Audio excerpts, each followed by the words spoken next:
الخير ويأمرون بالمعروف وينهون عن المنكر صدق الله العظيم وصدق رسوله النبي الكريم ونحن على ذلك لمن الشاهدين والشاكرين والحمد لله رب العالمين. درود شریف پڑھو سری. اللهم صل على محمد وعلى آل محمد كما صليت على إبراهيم وعلى آل إبراهيم إنك حميد مجيد. اللهم بارك على محمد وعلى آل محمد كما باركت على إبراهيم وعلى آل إبراهيم إنك حميد مجيد. رب اشرح لي صدري ويسر لي أمري واحلل عقدة من لساني يفقهوا قولي. رب يسر ولا تعسر ولا تنقص وتمم بالخير وبك نستعين يا فتاح. رب زدني علما سبحانك لا علم لنا إلا ما علمتنا إنك أنت العليم الحكيم. ہر ہفتے جمعہ کو مغرب کی نماز کے بعد یہاں پر تھوڑی دیر حدیث شریف کا یہ درس ہوتا ہے اور اس میں فقہی مسائل بھی ہوتے ہیں. اللہ پاک ہم سب کو صحیح صحیح کہنے، صحیح صحیح سننے اور صحیح سمجھنے اور ہم سب کو کہنے سننے سے زیادہ عمل کی توفیق نصیب فرمائے. پہلے مسائل کی مجلس ہوتی ہے اور مسائل میں ہم ترتیب کے اعتبار سے پہنچے ہیں آذان پر. آذان کے حوالے سے کچھ مسائل جو آپ حضرات کے سامنے بیان ہو چکے اور کچھ آج بیان کرنے کا ارادہ ہے. ایک مسئلہ آذان کے متعلق یہ بھی ہے کہ جب آذان ہو رہی ہو تو دوران آذان کلام کرنے کا کیا حکم ہے. دوران آذان کلام یا کوئی کام کرنے کا کیا حکم ہے. اگر کوئی ایسا کام ہے کہ جس سے مؤذن یعنی آذان دینے والا یا آذان کی کوئی بیعت بھی نہ لازم آتی ہو. بہت سے کام الگ الگ طریقے سے ہوتے ہیں. کچھ ایسا کام کسی ایسے کام انسان مشغول ہوتا ہے لیکن اس کام سے نہ تو آذان کی بیعت بھی ہوتی ہے اور نہ ہی مؤذن جو ہے ڈسٹرب ہوتا ہے. تو ایسی صورت میں دوران آذان وہ ایسا کام بھی کیا جا سکتا ہے تو اس میں کوئی حرج نہیں ہے. رہی بات کلام کی، اگر کوئی ضروری بات کرنی ہے تو وہ بھی کر سکتا ہے انسان. دینی کوئی بات کہنی ہو تو وہ بھی کہہ سکتا ہے انسان، کوئی مسئلہ نہیں ہے. آذان کے درمیان اگر کوئی ایسا کام ہو جس سے آذان کی بیعت بھی لازم آتی ہو وہ جائز نہیں. جس سے آذان کی کیا ہو جائے بیعت بھی، کیونکہ آذان جو ہے شاعر اللہ ہے، یعنی ان چیزوں میں سے جو اسلام کی علامت بن چکی ہے، اسلام کی مسلمانوں کی ایک پہچان بن چکی ہے. لہذا وہ سب چیزیں جو اسلام کی پہچان ہے ان کی تعظیم کرنے کا حکم اللہ تعالیٰ نے دیا ہے قرآن میں کہ ان کی تعظیم کرنی ہے، ان کا احترام کرنا ہے، ان کا ادب کرنا ہے. انہی میں سے ایک آذان بھی ہے. تو بس اگر وہ کام ایسا ہے کہ جس سے آذان کی بیعت بھی لازم نہیں آتی تو وہ کام آذان کے درمیان بھی کیا جا سکتا ہے. اچھا، ایک اور وہ یہ ہے کہ اگر آذان سٹارٹ ہوئی ادھر سے قرآن کی تلاوت کر رہا ہوتا ہے انسان، یا آذان چل رہی ہے اور میں نے قرآن کھول دیا، یہ بھی ایک مسئلہ ہے نا. تو اس کے لیے کیا ہے افضل بہتر کیا ہے؟ افضل بہتر تو یہ ہے کہ وہ آذان کا جواب دے، آذان کے کلمات کو ریپیٹ کر کے آذان کا جواب دے دے. لیکن اگر کوئی پہلے سے تلاوت میں مشغول تھا اور آذان ہو گئی ادھر سے تو اس کو اختیار ہے، چاہے تو یہ تلاوت کو جاری رکھے، آذان کا جواب نہ دے، یہ بھی اختیار ہے. چاہے تو قرآن شریف کو بند کرے اور جب تک آذان ہو رہی ہے آذان کا جواب دے دے.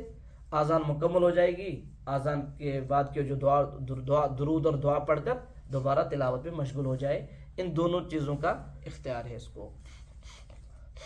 اچھا، ایک اور مسئلہ آذان کے حوالے سے یہ ہے کہ گھر میں جو خواتین ہیں، جو ہماری مائیں بہنیں ہیں نا، وہ گھر میں نماز پڑھتی ہیں، ہم لوگ مسجد میں پڑھتے ہیں نماز. تو ان کے لیے کیا حکم ہے کہ اگر مسجد میں آذان نہیں ہوئی تو کیا وہ آذان سے پہلے مسجد گھر میں نماز ادا کر سکتی ہے کہ یا نہیں کر سکتی؟ بہت ساری مائیں بہنیں وہ انتظار کرتی رہتی ہیں. ایک تو آذان کا انتظار، چلو وہ تو ٹھیک ہی تھا، دوسرا وہ اس چیز کا بھی انتظار کرتے رہتے کہ مسجد میں نماز مکمل کریں گے تو پھر میں نماز پڑھوں گی. انتظار کرنے میں کوئی حرج نہیں ہے، لیکن انتظار کرنا ضروری نہیں ہے. نہ تو آزان کا انتظار کرنا ان کے لیے ضروری ہے اور نہ ہی جماعت کا ختم ہونے کا انتظار ان کے لیے ضروری ہے۔ ہاں ایک چیز ہے ضروری، وہ ہے کہ وقت کا ہونا، وہ ایسے وقت میں نماز پڑھے جس وقت نماز کا وقت ہو۔ اور کبھی کیونکہ آزان تو آگے پیچھے ہوتے رہتے ہیں نا، کبھی دیر سے ہو جاتی ہے، وقت پہلے شروع ہو گیا ہوتا ہے۔ بہت ساری جگہوں پر آزان ہوتی ہے، جیسے وقت شروع ہوا، اب 15 منٹ کے بعد آزان دیں گے اور 15 منٹ کے بعد نماز پڑھیں گے۔ تو گویا کہ اب یہاں ایسی جگہوں پر جہاں آزان ہو رہی ہے وہاں تو وقت کے شروع ہونے کے بعد 15 منٹ کے بعد آزان ہو رہی ہے نا۔ تو اصل چیز آزان تو نہیں ہے، اصل چیز ہے نماز کا وقت ہونا۔ جب وقت ہو گیا ہوگا تو مائیں بہنیں گھر میں بغیر آزان کے بھی نماز پڑھ سکتی ہے، کوئی حرج نہیں۔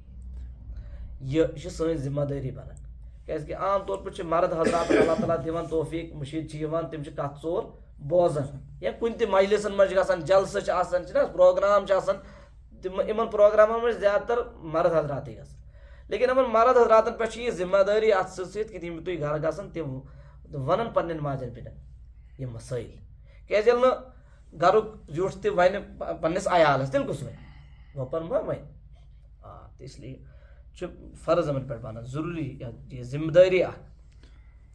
اچھا ترٛیٚیِم مسلہٕ یُتھُے آزان گٔے تو آزان گٔژھِتھ مسجد منٛز نٮ۪بر نیرُن چھُنا مسلہٕ، کیازکہ فقہاء کرام سے لکھن کہ آزان جس مسجد میں آزان ہو جائے تو آزان کے بعد مسجد سے نہ نکلا جائے نماز پڑھے بغیر، انہیں اب نکلے وہ نماز پڑھ کر ہی نکلے۔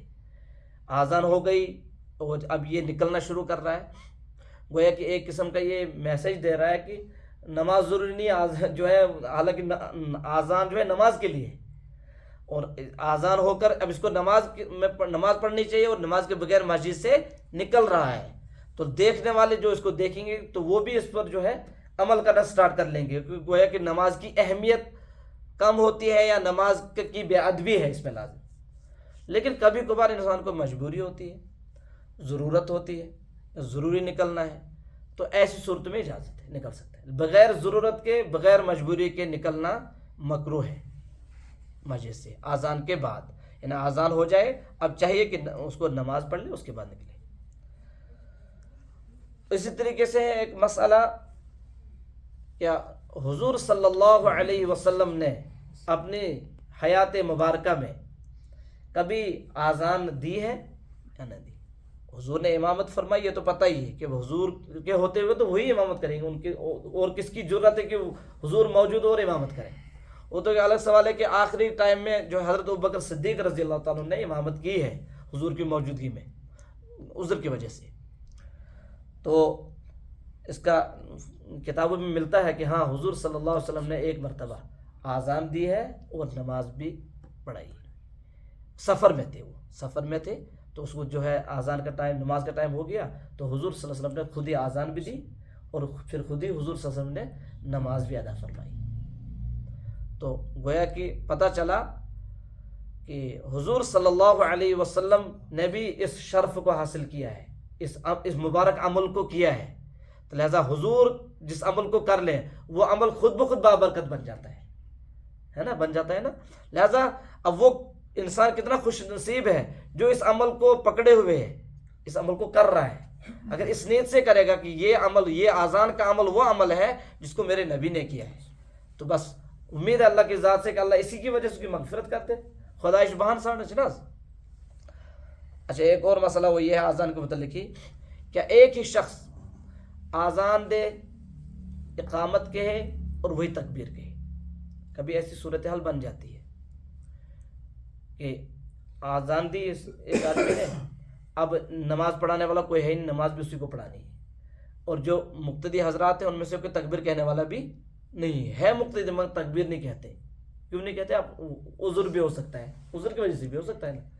اب اس صاحب نے آزان بھی دی، اس صاحب کو تکبیر بھی کہنی ہے اور اس صاحب کو امامت بھی کرنی ہے، جائز ہے، کوئی مسئلہ نہیں ہے۔ جیسے کہ حضور صلی اللہ علیہ وسلم نے یہاں آزان دی اور اس کے بعد کیا پڑھائی؟ نماز پڑھائی۔